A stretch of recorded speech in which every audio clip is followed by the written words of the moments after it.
Hello, everybody. I'm Raj, I'm Ashwin. and welcome to Blood Cancer Talks. This is a podcast dedicated exclusively to hematologic malignancies, where we bring in content experts who live and breathe a particular disease, and we focus on the latest advances in biology and clinical management. Today, we are excited to have an episode on updates from the recent International Myeloma Society annual meeting at Toronto, where we saw a bispecific bonanza. We are Mhm. delighted to be joined by Dr. Alfred Garfall, who is the section chief of myeloma at UPenn and has a research focus on myeloma immunotherapies. First, we would love for you to introduce yourself to our audience. So, Al, for those who don't know you, can you tell our audience briefly about your career trajectory and your research focus currently? Yeah, thanks so much, Raj. Thank you guys for inviting me. This is a really great podcast, and I listen to it when I can. So it's great to be here. Yeah, I'm a associate professor at Penn. I've been practicing for about 10 years there. I'm primarily a clinical investigator, but I've been involved in everything from early phase clinical trials with CAR T cells developed at Penn to industry efforts with teclistamab, most notably recently in the bispecific antibody area, and also involved in some work in cooperative groups like BNPCTN. I do have a little bit of scientific background, did some lab work in med school. And so I enjoy translational collaborations with laboratories, and I'm really set up well for that at Penn. And so I also try to do a little bit of translational research and collaboration with laboratories, all focused on multiple myeloma and plasma cell dyscrasias. Sounds good. So we'll jump right in because we have quite a lot of abstracts to cover. I'll first discuss an abstract from smoldering multiple myeloma before we jump into the newly diagnosed and relapsed refractory space. We'll go over the linker SMM1 study. This was a phase 2 open label study of monotherapy linvoseltamab, which is a BCMA targeted bispecific antibody made by Regeneron in patients with high risk smoldering multiple myeloma. That could be defined either by the 20-20 criteria or by the Spanish PETHEMA criteria.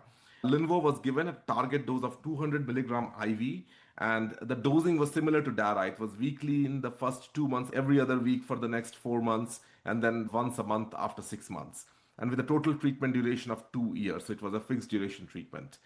And patients with high-risk smoldering multiple myeloma diagnosed within 5 years of enrollment were allowed in the study.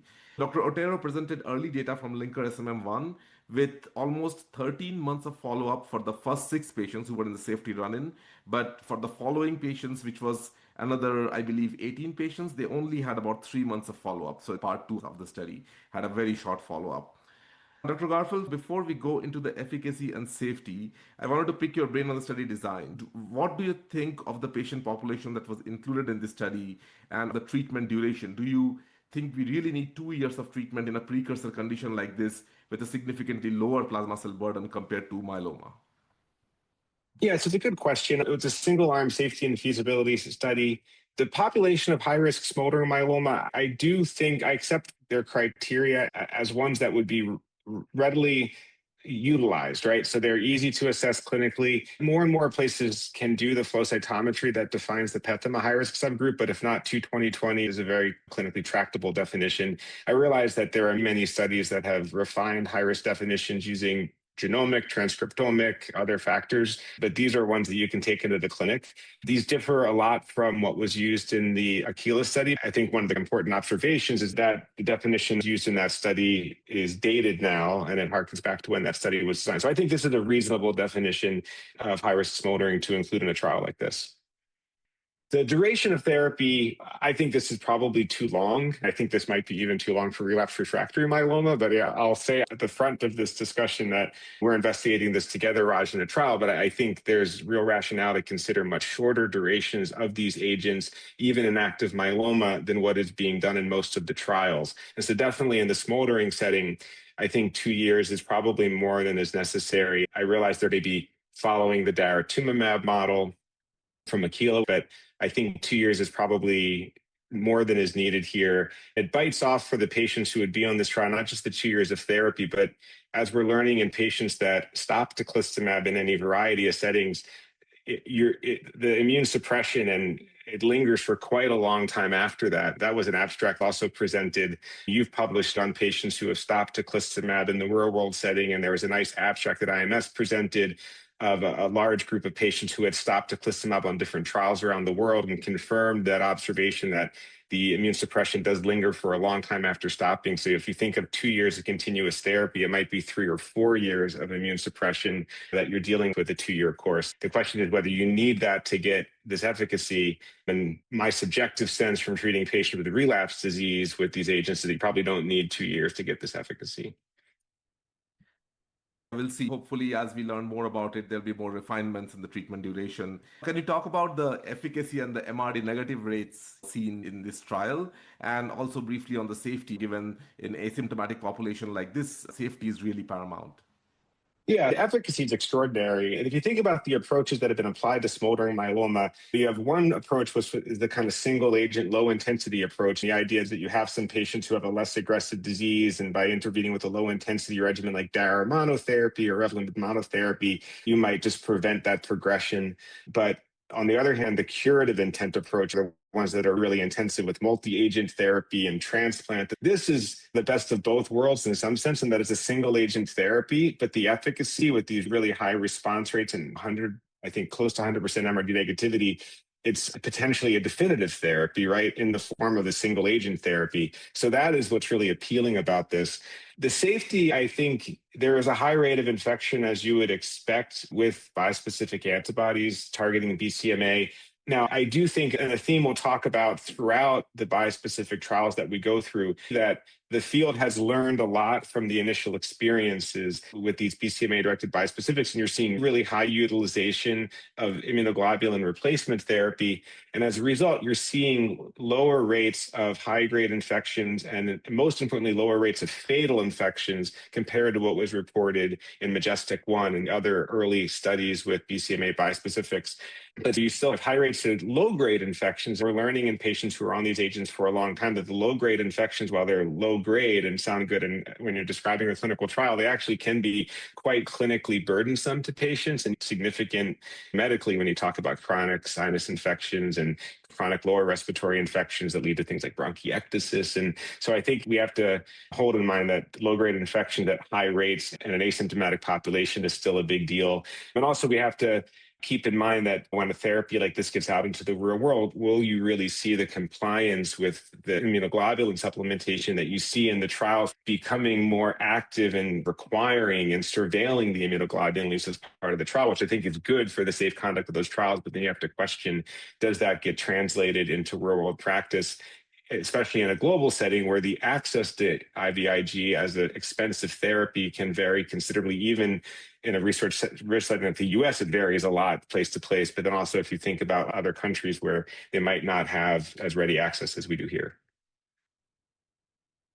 Yeah, and finally, a provocative question. If Linvo was available today for you to use in high-risk smoldering multiple myeloma, is there any subset of high-risk smoldering patients, for example, patients with evolving disease or those with really high-risk cytogenetics, is there any subset where you would consider using Linvo if it were available to you today and was reimbursable? This was still a small single-arm study, and so it's provocative, but you would like to see in a larger setting with longer follow-up, are any of these patients progressing in the near term? I do think for the reasons I mentioned before, the combination of single agent therapy and it being potentially definitive, it is appealing, right, for a patient that has high-risk smoldering disease. Now, at the risk of turning the whole podcast into a talk about treating smoldering, because you can really go on and on with this topic, I think for patients who are evolving, I'm really still trying to think of those patients as having active myeloma, and I'm nervous about applying smoldering myeloma therapy to people who are really evolving to active myelomas. But a stable smoldering patient who nonetheless has a high risk of lifetime progression, I think this is a very reasonable approach to consider, with the caveat that we need a lot more data than what we have in this small experience. We need definitely a longer follow-up. There is so much discussion surrounding this, and hopefully we'll see a manuscript. I really want to see the granular data on infections and the safety as well with slightly longer follow-up, because the infection risk can increase. Median follow-up is only 3 months in the 18 patients in part 2 of this. Dr. Otero mentioned that they're planning a randomized phase 3 study randomized against Dara as the expected standard option. So I'm at risk of doing what you said. I do want to ask one follow-up question, which is to say, if you were designing a randomized trial in the high-risk smoldering myeloma setting of a bispecific, what would your choice of control arm be, and what would your duration of bispecific be? So a couple of thoughts. I think daratumumab is a reasonable control arm, but I think what's more important is the treatment of smoldering myeloma. It really is a timing question in a way that we have so many timing and sequencing questions, but I think this is especially a timing question because you really are asking about intervening now versus intervening later. And so you really would like to see better control on the study of what therapy patients got when they progressed to active myeloma. And I realize that there are a lot of challenges to designing trials that way, but for this indication especially, you would like to see that structured in some way. But I do think daratumumab is a reasonable control arm. The duration of therapy that one would choose is a bit arbitrary. I really wish, as these agents were developed, that there was more exploration in the early phase of development of different lengths of therapy, because we can all have our kind of preference. I think 2 years is too long. I think maybe 6 months is okay, but I couldn't really argue with somebody who said a year. We don't really have hard data to guide us on this, but I think something much shorter, though. Maybe 6 months feels right, but it's really just the way it feels to me. Yeah, your gestalt is certainly informative. The next bispecific trial we wanted to ask you about is in the newly diagnosed myeloma space, the MajesTEC-5 trial. There were 3 teclistamab plus daratumumab-based induction regimens. In this case, trialed in 49 transplant-eligible newly diagnosed multiple myeloma patients. A was tec with daralen, weekly tec with daralen. A1 was 4-weekly tec with daralen, and arm B was bortezomib plus 4-weekly tec with daralen. Say that 5 times fast. After 6 cycles of inductions, patients had an autologous transplant with fixed duration tec-daram maintenance after that. For 18 cycles, a maximum of, but could be discontinued at 12 cycles or 12 months if sustained MRD negativity. And Dr. Raab from Heidelberg presented at IMS the data after a median follow-up of about 7 months. If we look at current standard of care, a CD38 monoclonal plus VRD, so Dara-VRD or ISA, VRD or KRD, the post-induction MRD negativity to 10 to the minus 6 can range from as low as about 1% in the Griffin trial to about 49% in the Midas trial. These are some impressive top-line results. Do you want to tell us what the initial results presented for the MajesTEC-5 trial were and what you think of them? What's interesting is just how similar the efficacy results are across these arms, right? And you basically have 100% overall response rates, all MRD negative at both 10 to the minus 5 and 10 to the 6 when they were evaluable. So you just really can't get better than that in terms of response rates. Likewise, high IVIG or immunoglobulin supplement utilization and no grade 5 infections, despite a really intensive course of therapy that takes patients through bispecific pre and post autologous stem cell transplant.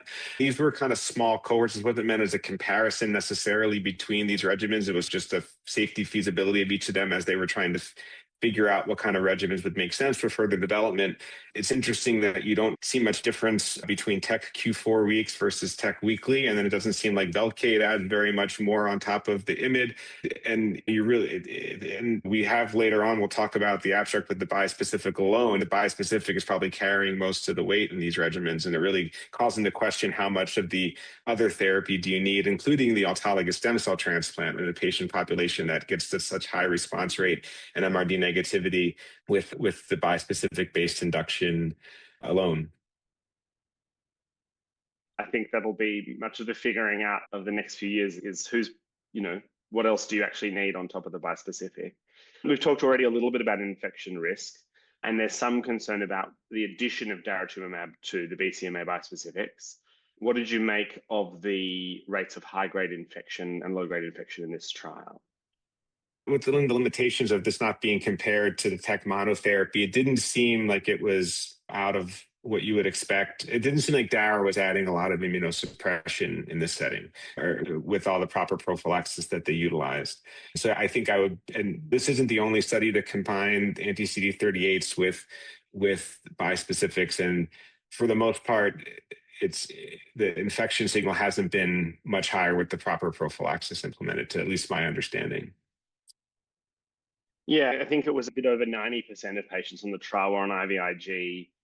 So that, to what you're saying before, is great to see in the trials, but hard to know how well it'll be replicated in real life. In terms of the close to 100% MRD negativity, it seems to me like Limitech and Master 2 need to have a love child. What's the way forward to find out what depth or duration of MRD negativity in this situation really is enough to start to pull back on things like an autograft or bortezomib, etc.? Yeah, so I think these were limited duration regimens. They were quite long, though. I think it was 18 months of maintenance therapy after the autografts. You're still talking about a lot of therapy, most of it given while the patients are already MRD negative. Then, as I was mentioning earlier, you stop these agents and you still live with a lot of immunosuppression for a while afterwards. And we've never really seen anything like this before in the induction setting, especially if we're talking about pharmaceuticals as opposed to cellular therapies. So it's really hard to think about the design of trials like Master 2, where you would incorporate, it's really hard to think through how much do you start with our current standard and add on versus just think de novo about when we think about these agents, let's just like start from scratch. And at some point we did that when we moved to novel agent induction, right? And we didn't necessarily wait for big phase 3 trials before a lot of us made that leap in practice to start doing VRD as opposed to the different standards that were available before then that predate all of us, I think, a little bit. So I think the question is, at what point do these results look so good that we really should just maybe have one arm that's the standard, but the other doesn't necessarily build on that? We talked about moving into chemotherapy-free induction. Could we imagine moving into IMID-PI-free induction, and those agents become reserved for patients who progress down the road? And then it's appealing to think about risk-adapted approaches where patients with more aggressive disease, you would treat more intensively, and those with less aggressive disease, you would try to treat less intensively. There's just so much clinical investigation that has to happen to figure all that out. I think we are probably going to move towards a situation for a while where newly diagnosed myeloma looks a little bit like relapsed refractory myeloma does right now. We don't have strict pathways that we take our patients through as they get into third, fourth, fifth, and sixth line of therapy. We have a lot of studies and we have a feel for the patients and different regional and infrastructural barriers to therapies. We walk patients through sequences that make sense. Newly diagnosed myeloma could be that way. With all these trials, we're saying, okay, this center can do bispecifics, but they can't do CAR T cells. This center can't do any of those things. They have quadruplet induction that works really great, and they're going to use bispecifics in second line of therapy because there's going to be a lot of studies with bispecifics in second line of therapy. You can't go wrong for the patient with any of these approaches because the results are just extraordinary. It might be that we don't have fixed pathways, but more of a customization based on a lot of different factors. Choose your own adventure. Choose your own adventure, but not just based on risk status, but also patient preferences, what your center can do, what you have experience with. But the results are all so good that you don't feel like you're doing any harm. With time, we'll maybe do big comparative studies, and this is where the cooperative groups can be helpful. A lot of these trials you would want to do are going to compare across different types of therapies from different companies. They're not going to be the standard industry design trials. Continuing the theme of bispecific antibodies, we have seen a presentation of Magentis 6 trial, which is a part 1. We have seen a part 1 dose level G data being presented in a phase 1/2 dose finding study evaluating the combination of fixed dose elrantamab 76 milligrams every 4 weeks with daratumumab and len in 37 transplant ineligible newly diagnosed multiple myeloma patients. This study is leading to the phase 3 randomized control trial comparing the triplet combination with standard DARA-RD in transplant ineligible population. In this regimen, there is also a Q4 weeks elrantamab plus DARA until progression.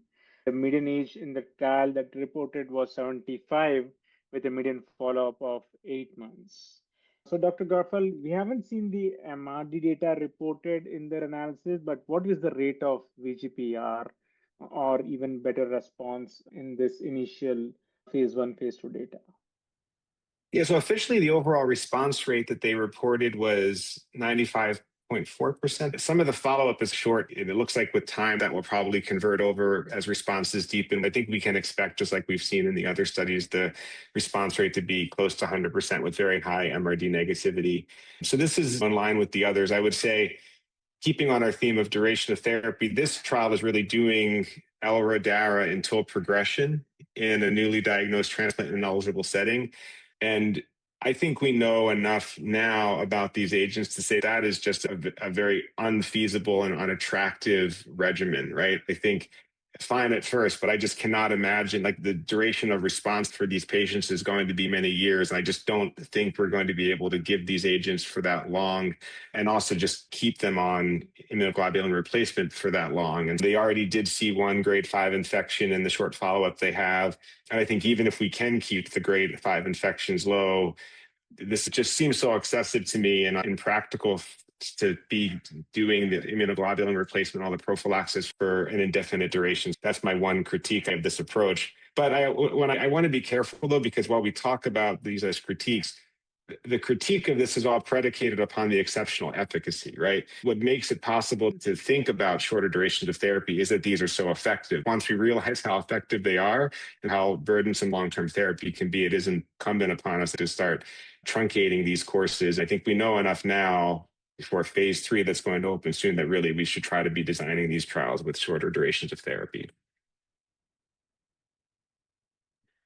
All right, so the last newly diagnosed abstract I wanted to discuss was the linker 4, which I think you alluded to before when we were discussing Majestic 5. This was a single agent BCMA bispecific antibody linvoseltamab in newly diagnosed multiple myeloma. It was a phase 1-2 study, and it had both transplant eligible and transplant ineligible pathways, where they explored 3 different dose levels of this drug: 50 milligram, 100 milligram, and 200 milligram. So 200 milligram is the current FDA approved dose of this drug in relapsed refractory setting. And they presented very early data on 12 patients with a median follow-up of about 9 months. So Al, can you tell us about the efficacy seen with the single agent linvo newly diagnosed multiple myeloma? And given the bar is already so high for newly diagnosed multiple myeloma and our appetite to take risk is low, what is your opinion on the data, and who do you think might be a best fit for this kind of approach? It's really interesting. I think this is really important to study, and I hope the experience expands. It's a very small study as it currently is presented. 3 patients discontinued therapy when their responses were graded as stable disease and PR, but it looks like the others went on to deep response, including some that then went on to get autologous stem cell transplants that I assume is part of standard consolidation. I imagine those patients with early discontinuation, there must have been something unsatisfactory about their response. Even if they were PR, the physician was worried maybe that they weren't continuing deep. It does seem like bispecific alone is not going to get everybody the response they need, but it may be a reasonable starting point for a certain subset of patients where you could get away with just that approach. How would we define that group of patients? There are a lot of myeloma patients that do not have acute clinical complications that need to be immediately reversed, patients who are diagnosed with less clinically complicated disease, anemia, things like that, where you could imagine starting a lower intensity single agent therapy, especially with fixed duration. That may be all that a lot of those patients need. And then if they progress sometime down the road, then you pick up at that point with your current DARA, DRD, or whatever at that point, and a subset of patients with just this lower intensity therapy. You could also imagine the future where we get more sophisticated and you define this immunologically. The main determinant of responsiveness to bispecifics is probably discernible from features of the T cell repertoire combined with other factors like disease burden and soluble BCMA. I just think of that kind of triangle from Nizar Bayless and Holly Lee's papers, like looking, and they've really dissected in vitro with a lot of correlative work, those different factors combine to affect the likelihood of response. Could we come up with some paradigms that patients with especially high disease burden and high soluble BCMA and impaired T cell immunity, you find they're unlikely to do well with bispecific monotherapy, but patients with other profiles, they could do quite well. Maybe you can get away with that as a single, especially if it's fixed duration course of therapy. The numbers are small, as you said, but a single agent CR rate of almost 60%, that was quite impressive. We won't see that with any of the other drugs. So yeah, there's definitely a group of people who may not respond to it, like high tumor burden, and hopefully we'll get better at identifying them. Ashwin, you can go ahead with the relapse refractory. Yeah, yes. To move on to relapse refractory space, we have seen the abstract presented about KAMA1, which is civostamab plus pomalidomide in combination with dex. This is a phase 1b randomized dose expansion study evaluating the triplet combination. The randomized portion is 1:1 to either 70 milligrams or 105 milligrams of the bispecific antibody with either dose step up or triple step up dosing approach. There were 54 patients reported, all BCMA naive, and none were pomalidomide refractory. Median line or 2 lines of therapy, and 65% were triple class exposed population in the cohort they reported. So, Dr. Garfall, can you talk about the top line efficacy and safety results of the KAMA-1 study?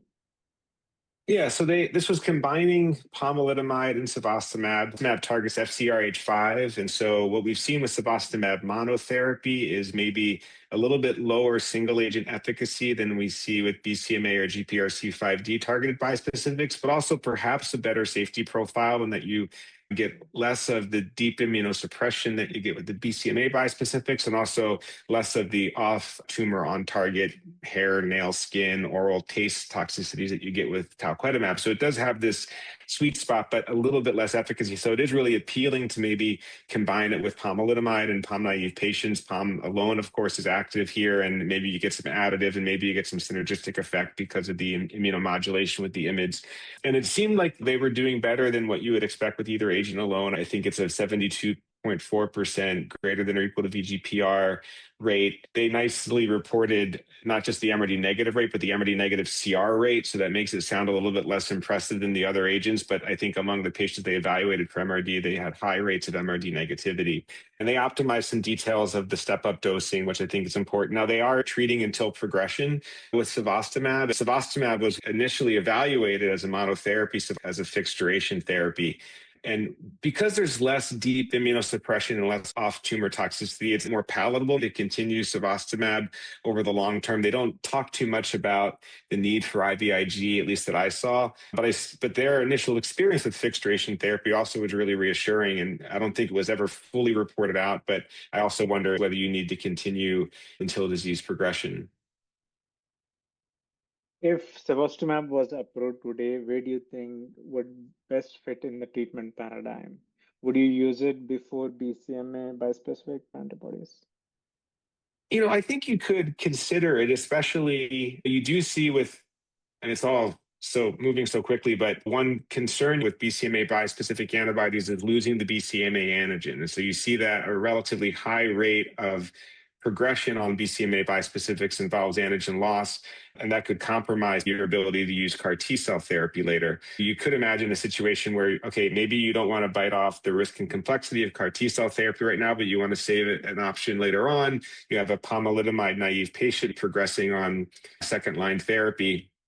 And so you have a regimen where you get the benefit of a potent immunotherapy with the bispecific antibody, taking advantage of pomalidomide, still a very active agent, but then you are preserving the BCMA target for CAR T-cell therapy in a later line of therapy. One thing I would say is that the efficacy is probably slightly lower than the BCMA bispecific antibody. And now that BCMA CAR T is already approved in second line, I would really like to see the data in the post BCMA CAR T space. But in this trial, everybody was BCMA naive. We don't know whether the efficacy will be the same in the post BCMA space. One reason that why they probably excluded the BCMA bispecific antibody is probably because they might not have wanted to include patients with like severe T-cell exhaustion, and then maybe they won't respond to cevostamab. But that is Sure. like the unmet need right now. A lot of the patients on the cevostamab phase 1/2 study were patients who had progressed on prior BCMA-directed therapy. So there was a high rate. That was a very refractory population in that study. So I still think this is a very potent drug. Another, just thinking about cevostamab, just to plug my colleague Adam Cohen, he presented an IIT that we've done at Penn as a late-breaking abstract at the IMS meeting using cevostamab as consolidation after CAR T-cell therapy. The appealing approach there is to hit a second antigen after a potent BCMA-directed therapy, but also giving bispecifics after CAR T-cells. You might perhaps perpetuate the persistence of CAR T-cells by stimulating them.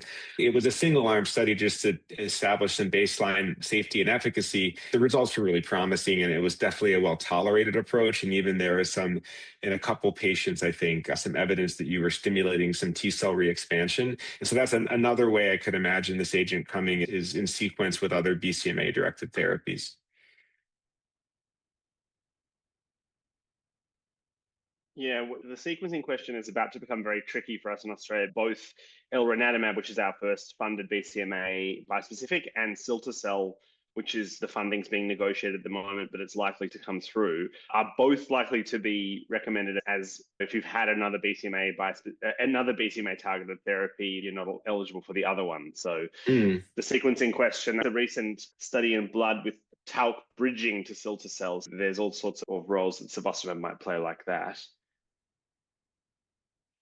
I agree. The traditional teaching is that we have to be careful about how permanently we adopt these axioms, right? Because it's changing so fast. The notion that bispecifics are generally less potent than CAR T cells, and we should prefer CAR T cells over bispecific. But you see some of these results with bispecifics in the early lines of therapy, and they seem pretty good. It's not clear to me that in every situation we should always prefer CARs to bispecifics if we have both available, and there's some real toxicity trade-offs. So I think there's still a lot to learn there. There's also the concern about bispecifics burning a bridge to CAR T cells because of manufacturing difficulties. But if we're moving towards fixed duration therapy where patients have long treatment-free intervals after a course of bispecific, CAR T cells are still going to be an option for those patients later.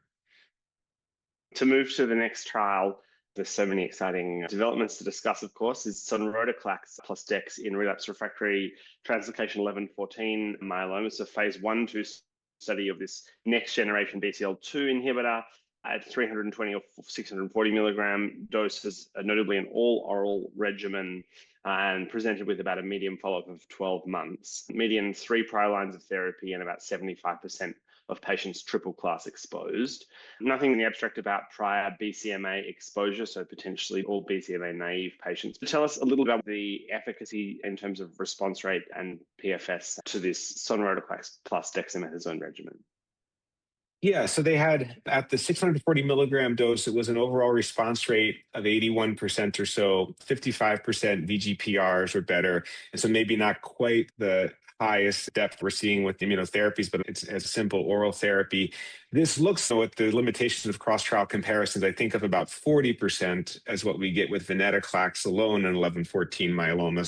In keeping with this being a more potent agent, maybe we're seeing better efficacy in 11-14.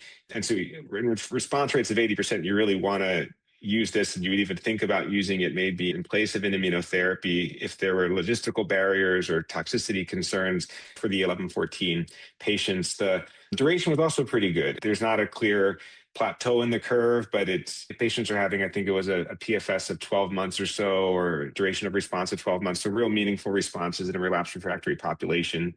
I think it's really attractive to think about for 11-14 patients, whether this should be incorporated into earlier line therapy. There was the toxicity concern with venetoclax in the Bellini study.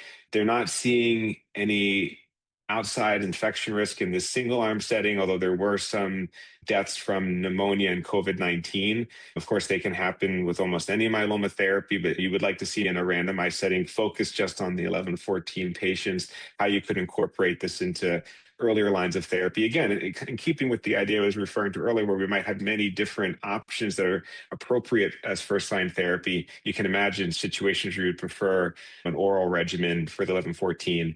A question I also have about this is what's the weekly dex? How much is that adding?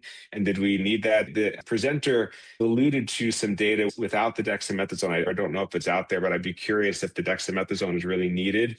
And weekly dex was 20 or 40 milligrams, and definitely that's still a lot for patients and may not be necessary.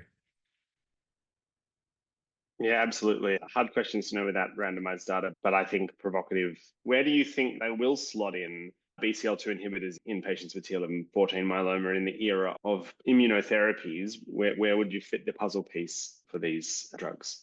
Very clearly, they're an option that we're going to want in the relapsed refractory setting. And it's great to have an option that has a higher response rate as a single agent than venetoclax did. And I think if we have phase 3 data supporting immunotherapy in earlier lines of therapy, whether that's first line for everybody or second line for everybody, for example, I could imagine if we decide that not everybody needs T-cell engaging therapy and first-line therapy, that saving that for second-line therapy is appropriate and good. I could imagine wanting to use this as part of first-line therapy for 11-14 translocation patients, maybe in combination with some of our standard regimens.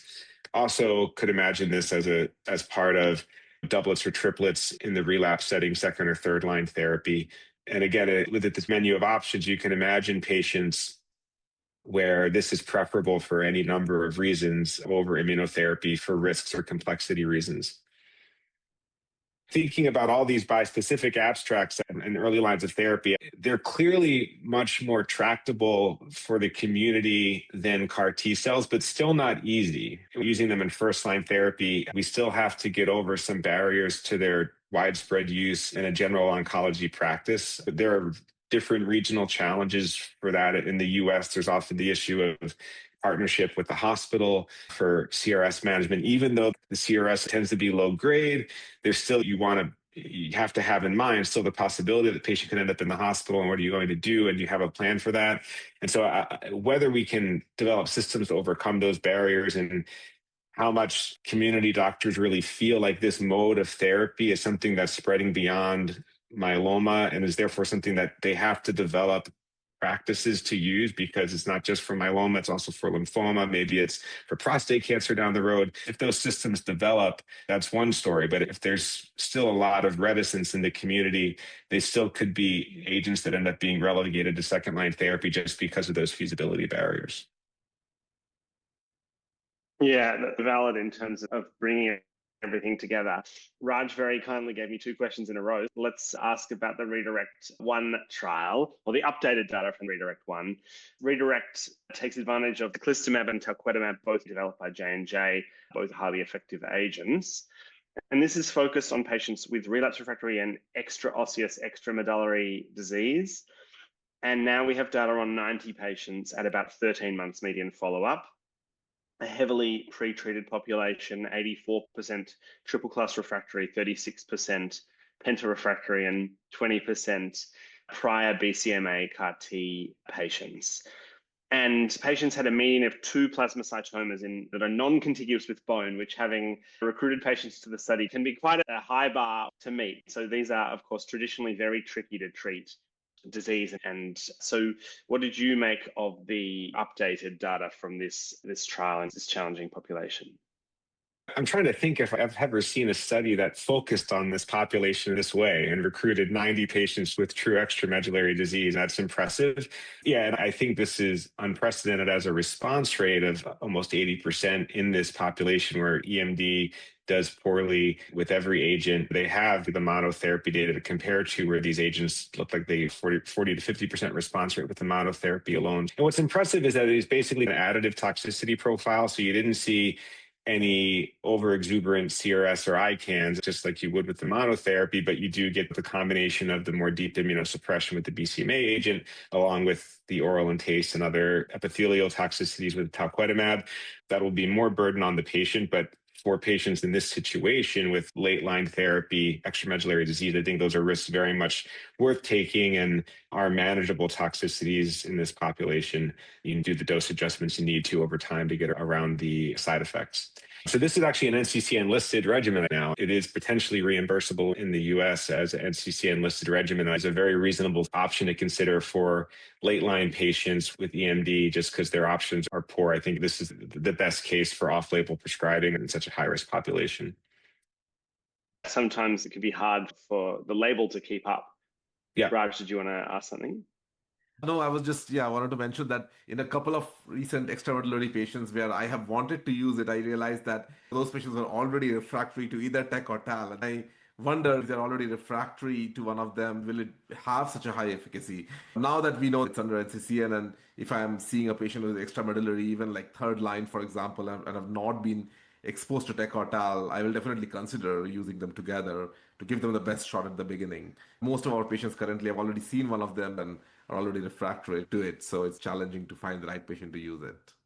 I agree. For patients who have already seen these agents, it's hard to know if using them together at that stage makes sense. I'm curious just how our centers coming online with assays to biopsy these patients and look for expression of these targets. There are fledgling efforts, I feel like, to do that. And there's technical issues, I think. Is it flow? Is it IHC? Is it sequencing? But I think it'll be important to learn how to get some real world data, looking at some of those assays and predicting responsiveness to these agents. And it's tough because there's so many different techniques and different standards for calling positive and negative. Our lab added into the kind of targeted multi-gene sequencing panel that gets done on all our malignancies. Patients did add in BCMA and GPRC5D. And so in theory, there's the potential to read out some of these mutations. And among the different BCMA bispecifics, there is differential recognition of different mutations, right? And so could we ever get to the world where we're seeing resistance to one BCMA bispecific, we identify a mutation, and so we move to a different BCMA bispecific? And likewise with GPRC5D, we're seeing, I think GPRC5D is more prone to mutation compared to BCMA. And as we get different agents against GPRC5D, CARs versus bispecifics, so they recognize different epitopes. And of course, there's tri-specific antibodies in development now too. And so the J&J tri-specific recognizes both GPRC and BCMA. And so will that supplant, or I guess one question is, will we see as high a responsiveness in EMD with the tri-specific as we do with the bispecific separately? Is that the same approach? Is it a different approach? The hypothesis would be that by targeting both antigens simultaneously, you really do substantially cut down the likelihood of antigen escape. Does that actually play out in practice? We've already seen some data with the tri-specific and two different tri-specifics. Right? There's the BCMA GPRC5D that's gotten the most attention, is really impressive. But there's also a BCMA CD38, I think, that was presented at ASH last year and was really promising. We've treated a lot of patients on that trial, and it works beautifully as well. That's great. Australia. Yeah, there's a lot of clinical investigations that needs to be done, I feel like, in the next 20, 30 years. Career ahead of us, it sounds. So the last abstract we will discuss is one from your center. There were a lot of abstracts at IMS on lymphocyte count post-CAR T and its correlation with delayed neurotoxicities, which is something that we are recognizing now as an adverse event, mostly with cilta-cel, rare with ide-cel, but more common with cilta-cel. There were, and I counted 2 orals and almost 5 posters from different centers. One was from the consortium. We'll discuss the one from UPenn. From your center, Ho et al. Presented this study on CAR T immune-related adverse event. They called it as CIR-AE, CIR-AE, from a sample of 198 patients who were treated with ide-cel or cilta-cel, and about 125 got cilta-cel, 73 got ide-cel.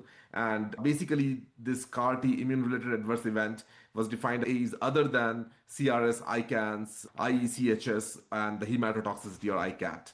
So Al, first of all, can you tell us a little bit on the landscape of these CAR T immune-related adverse events in your cohort, and what was the overall incidence types and timing with respect to the cell infusion?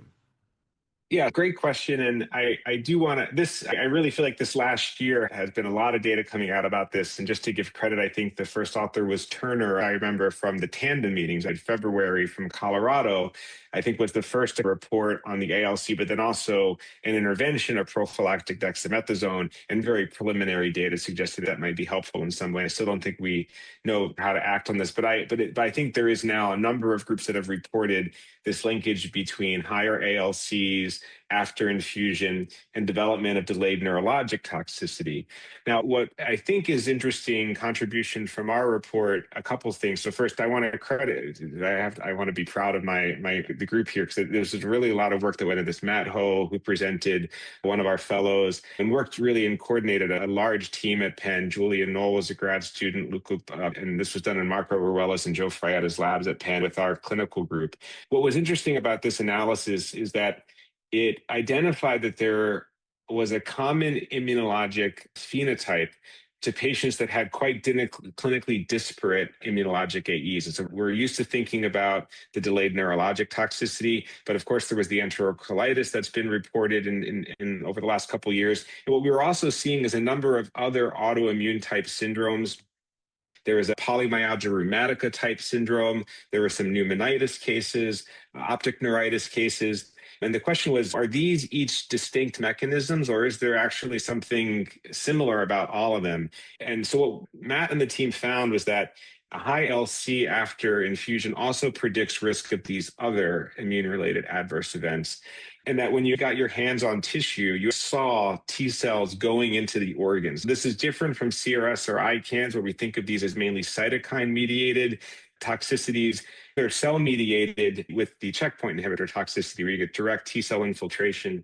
And what they found also is that this was predominantly CD4 cells that seemed to be driving this. And you could predict the risk of this if you took into account the CD4 to CD8 ratio, at time of apheresis, there was a higher CD4 to CD8 ratio, that added independently to the risk in addition to the ALC after infusion. And if you looked at the patients that had these post-infusion high ALCs, they tended to be CD4 skewed. And once you got your hands on the tissues, it tended to be a CD4 skewed infiltrate either into the CSF or in the case of the colon biopsies that were done on the enterocolitis patients.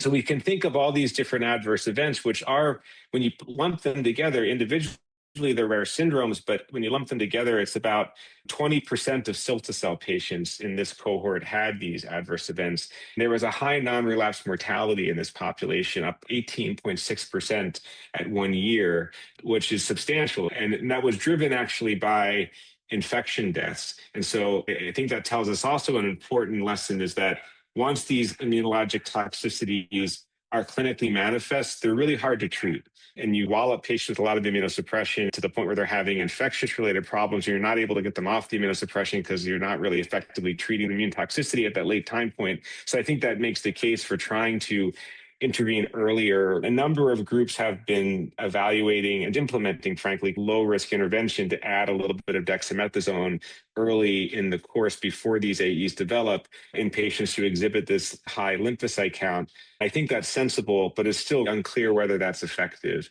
We'll have to see. I'm sure we'll get reports over the next couple of years to see if this moves the needle at all. One caveat to this whole story is that this was primarily a late-line population. These are, I think, the median prior line of therapy was 5 or 6 in this group that they analyzed. So this is really some of our earlier patients who have gotten cilta-cel, among the more recently treated patients who are moving, of course, towards earlier line therapy, to see if the rate of these AEs is lower in patients who are treated with earlier line. Like a lot of centers, of course, we're trying to treat patients when the disease is under better control, lower disease burden. Maybe you see less stimulation and expansion. Maybe the starting T-cell product is different in some way, but that could go either way, actually. As you look earlier in myeloma therapy, CD4 to CD8 ratio is higher. If you take a post-induction myeloma patient, their CD4 to CD8 ratio is going to be higher than a relapsed refractory patient. You can say, okay, should get less toxic as we go earlier because lower disease burden, but you could also get more toxic if you're making more potent T cells. We need to see with time if in the earlier line setting, we see more or less of these autoimmune toxicities. Dr. Garfall, when you mention post-infusion ALC, at what time point you're measuring this? Day 30, day 60, day 90? So the data from our group, they were looking at the peak ALC in the first 14 days. That's what looked like it was predictive. These AEs tend to happen, the onset of them tends to be in the first couple months. Even though they're delayed compared to CRS and ICANS, they're still happening relatively early with few exceptions. So yes, the first 14 days. And so what we've implemented at our center is, in response to this data, is 2 factors. We use a lower ALC cutoff to implement prophylaxis if the apheresis CD4 to CD8 ratio is greater than 1. But if it was less than 1, we use a higher ALC cutoff. That hasn't been validated prospectively. That's based on looking retrospectively at the patients we have. That seemed like using those 2 factors allowed us to have a more precise approach on who we give prophylaxis to. And then in those patients, if they have a high ALC, what dose of dex do you give and for how long? Typically? Yeah, so we're using what the Colorado group established as the 10 milligrams 3 times a day for a day, then 10 milligrams twice a day for a day, and then 10 milligrams once a day for a day, just a 3-day course. Who knows, right? It also could be that the cat's out of the bag at that point, and once the expansion's happening, there's not much you can do to intercede. And if work is going to be published soon, and there's more detail in the publication, you can identify even at the pre-LD time point, some predictive cytokine profiles. It may be that you could develop ways to predict even before the expansion happens that there's a risk for this. Also, interestingly, they identified the CCR5 signaling axis as potential target for intervention. Maraviroc is an FDA-approved drug that targets that. And so at least in vitro, that tempers the expansion without causing any T-cell toxicity. And so the team is working to kind of work through in vivo how that looks in vivo. Beyond dexamethasone, some targeted interventions might be more effective than just dexamethasone. Do you think this is specific to BCMA CAR-T, or it could be irrespective of the target? To my knowledge, this set of immune-related AEs has not been reported with CAR T cells against other targets, but it also hasn't been reported with other BCMA-directed CARs other than cilta-cel to our knowledge. And so there were a couple cases. There were 2 cases in our cohort of ida-cel. They both had pneumonitis, but the rest were cilta-cel patients. These were also toxicities that were not really apparent in the clinical trial reports. There were toxicities that really emerged in the post-approval setting. And so it could be that with other BCMA CAR T cells, as there's more experience with them, maybe we'll start to see that they also have this profile. Matt showed in the presentation, you can trace some of the risk for this back to properties specifically of CD4 CAR T cells in terms of chemotaxis in response to CSF and binding affinity of the CAR itself. And there's more in the paper about this. So it may be a combination of the target, but also maybe specific features of cilta-cel that might be different in different CARs. If we start to tease this apart, we can maybe more rationally design CARs that hit the sweet spot of efficacy and this risk of off-target toxicity. With these findings from your group, are you changing your practice about initiating prophylactic steroids in patients with a particular threshold of LC? What threshold you are utilizing? We recognize that this is an overinterpretation of our results, but we are using a combination of the CD4 to CD8 ratio at time of apheresis and the ALC peak within the first 14 days. We're starting this week. And so this is new, and we don't know whether it's the right thing to do or if it's going to be better than what others are doing. But basically, if the CD4 to CD8 ratio is above 1, we use a threshold of 1.1 of ALC. But if the CD4 to CD8 ratio is less than 1, the ALC threshold is 3.3. We hope to validate this prospectively in our cohort or another cohort so we can see if these thresholds make sense. And then ultimately, it's uncertain whether these interventions affect things. Maybe we'll get some real world data with these dexamethasone prophylaxis from ours or other centers. And there is actually a initiative in the Blood and Marrow Clinical Trials Network to solicit ideas for studies on toxicity prevention. Hopefully some of these ideas from single center data sets make their way into a multi-center trial. This is something that really should community collaborate on, a study, rather than everybody just doing their own thing. All right, we are just above the time. Thank you a lot for this episode. I think it was great. We discussed the nuances of some of the big abstracts at IMS, and we hope to have you back again to discuss other things in myeloma in future episodes. Great. It was really nice to be here with you guys. Great discussion. Thank you very much for the invitation. Thank you, Dr. Garfall. Take care.